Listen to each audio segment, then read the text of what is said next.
Organizations do not become what they say they value. They become what they reward. That is one of the most important ideas in the durable performance system, because many leaders believe they have made expectations clear. They have stated the values. They have described the culture.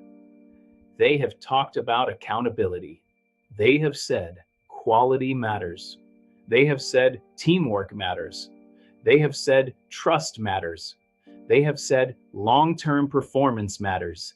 But the organization is always watching something deeper than the words. It is watching what actually happens. Who gets promoted? Who gets praised? Who gets protected? Who gets visibility? Who gets forgiven? Who gets access? Who gets copied? Who gets excused? Who gets advanced?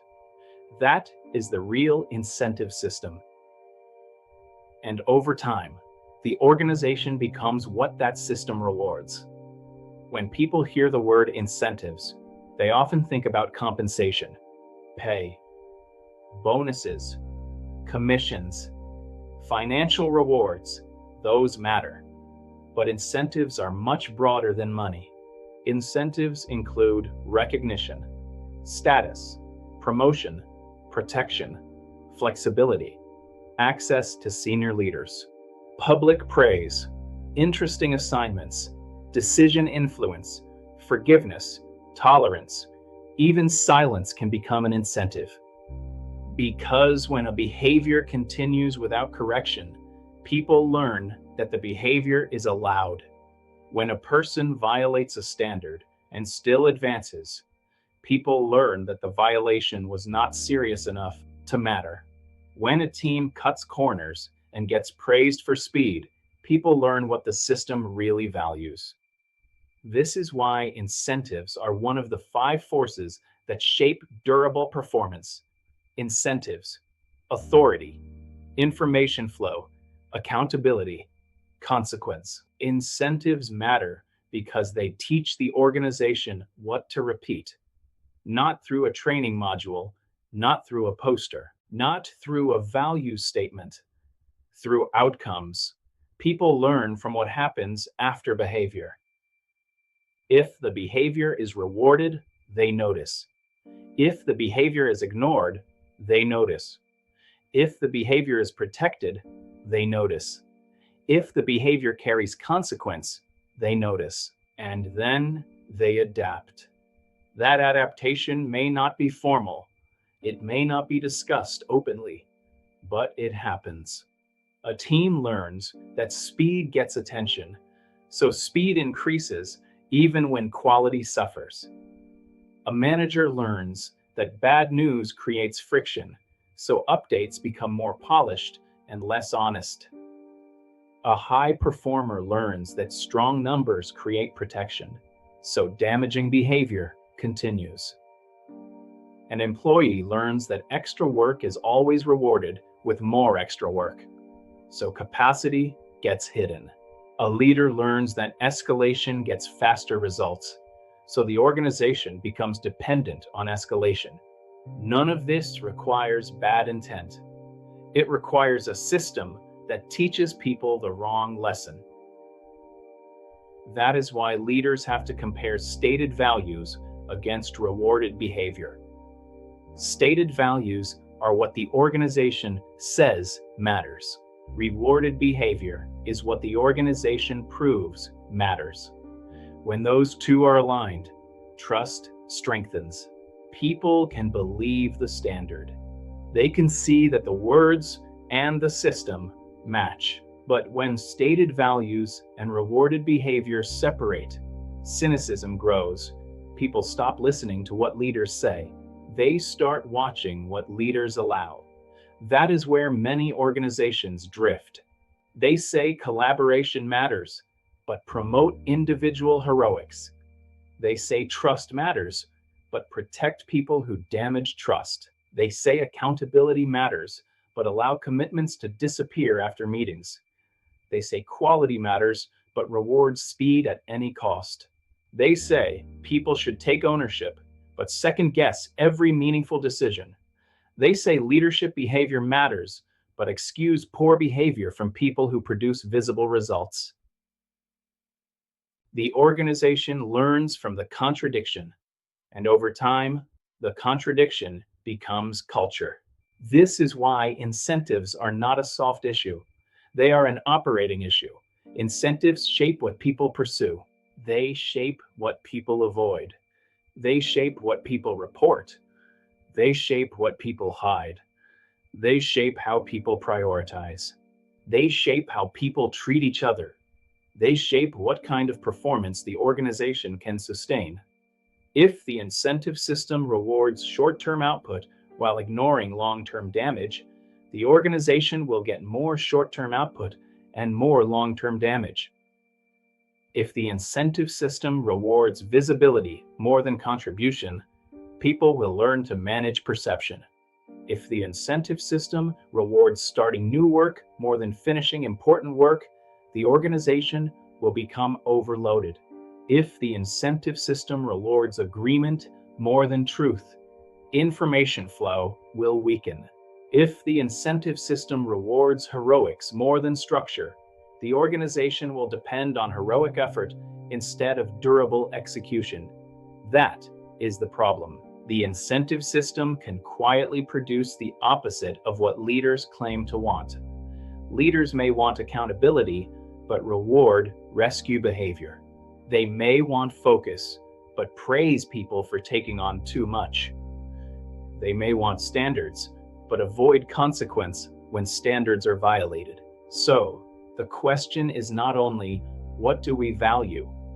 The better question is, what behavior is winning here?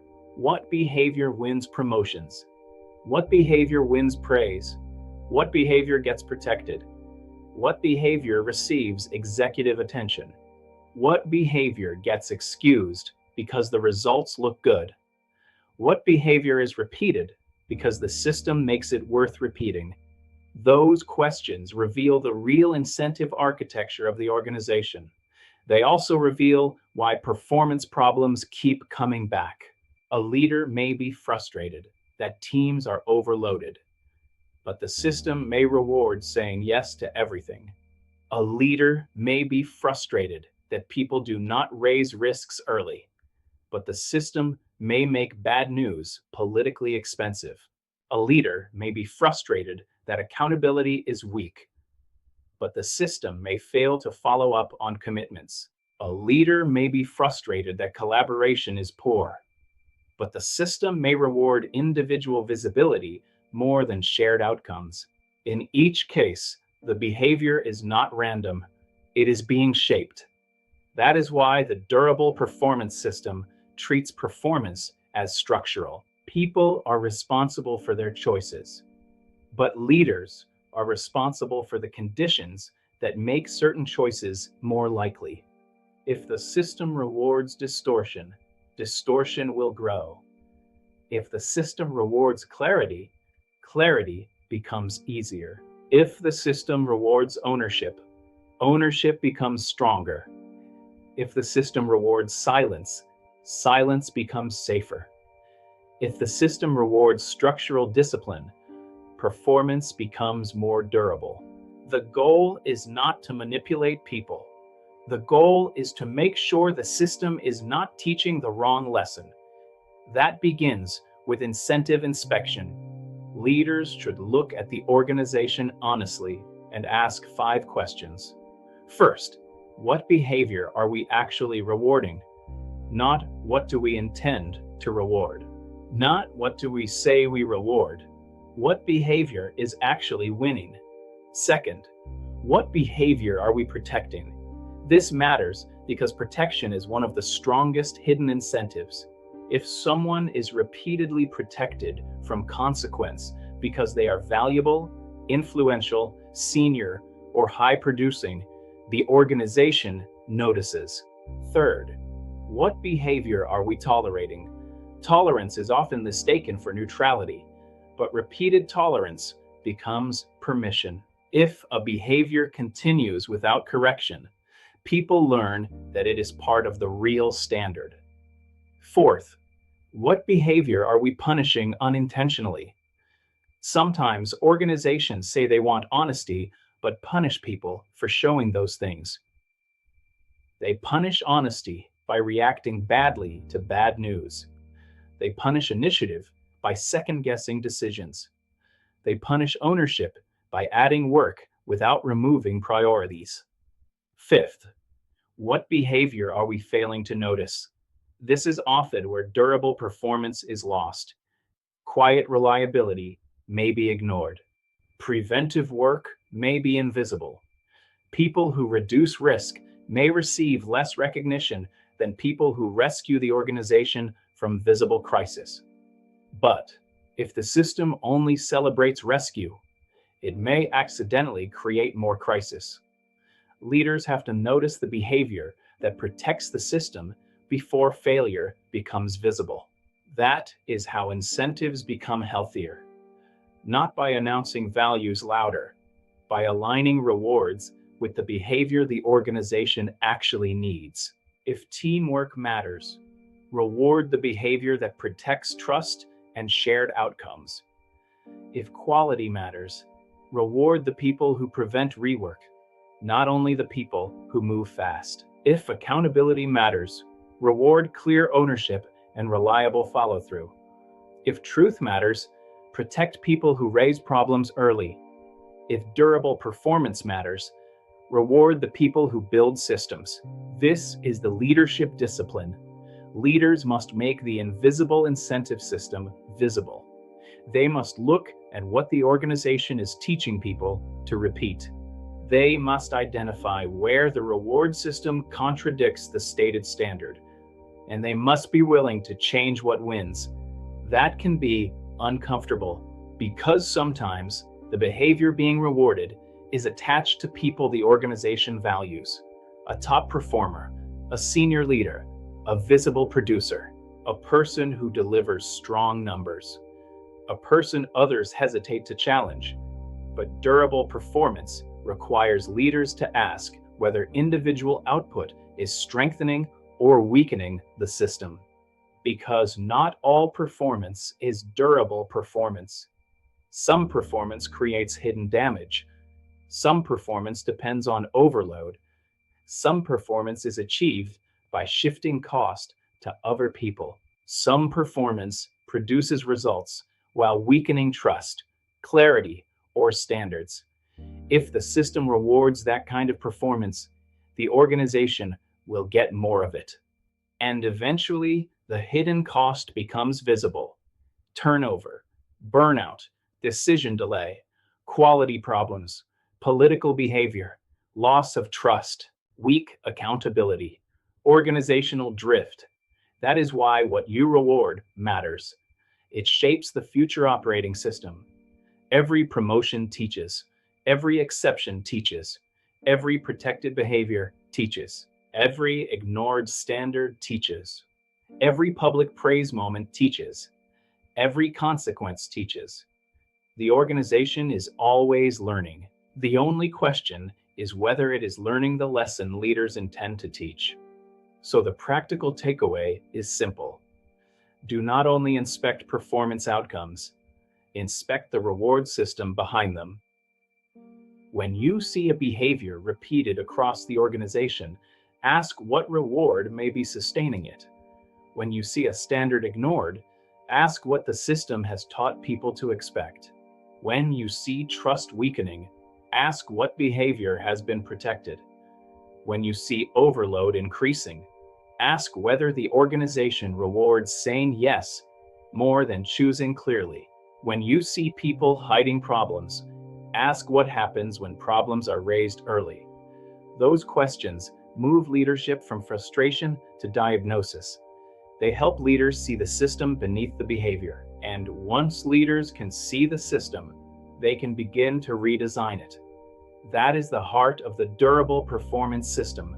Performance is structural, and incentives are one of the most powerful structures in the organization. Your organization will become what it rewards. So, reward the behavior you want repeated. Protect the standards you want believed. Recognize the work that creates durable performance, not just visible activity. Promote people who strengthen the system, not only people who win inside a broken one. And stop advancing behavior you claim to dislike.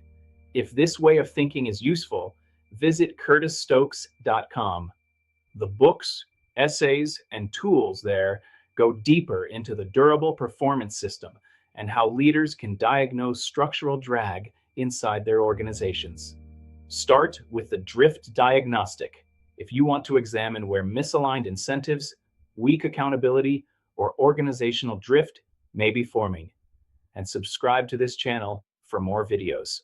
Because organizations do not become what they announce, they become what they reward. And durable performance begins when leaders make sure the system is rewarding the right things,